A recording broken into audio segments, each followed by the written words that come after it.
Hello guys, tanggap natin ngayon is Tecno Spark 10C. Ang problema nito, may charging, pag kina-charge siya, may charging indicator kaso wala siyang display. Sabi ng customer, nagka-charge lang daw siya. Tapos nung hinugot ng charger, tignan niya kung ilang percent, hindi na siya nag-on.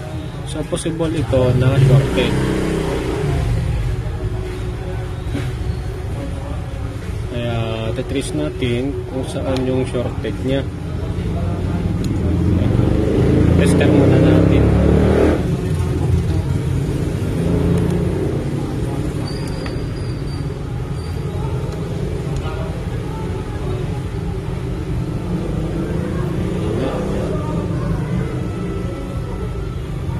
Ayun, same lang. Ibig sabihin, meron siyang shorted. So, ang gagawin natin, titrace natin kung saan. Ito, basic troubleshoot muna. Lagay natin yung battery. Charge natin. Tignan natin kung saan umiinit. So, na-test ko na lahat siya sa baba. Pero okay naman. Kaso lang, wala talagang umiinit. Swerte niya kung hindi natamaan yung IC niya, power IC, charging IC o kaya CPU na. Pero trace muna natin saan. Ayun. Ow. Yun talaga, umiinit siya. Ito guys, mostly kasi yung mga iba nababasa. Ito yung natatamaan. Yan yung maliit na yan. Yan, ito. So, ang gagawin natin is try muna natin siyang tanggalin. Tanggalin natin.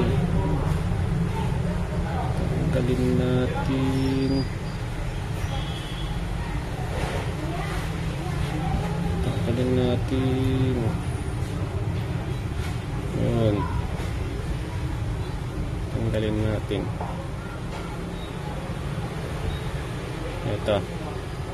Try muna natin yung tanggalin. Tapos i-test natin sa tester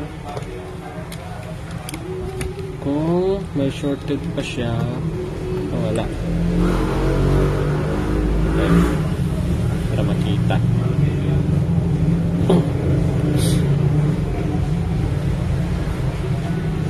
Ayun. Dapat to gagalaw siya.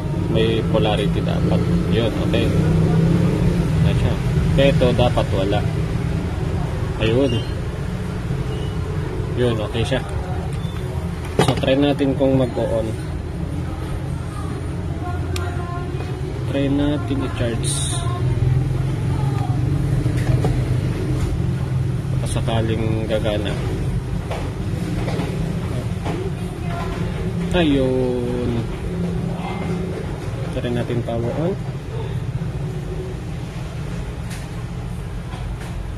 Ayun. Ayun nga guys. Confirm. Ito yung problema. Napakaliit niya.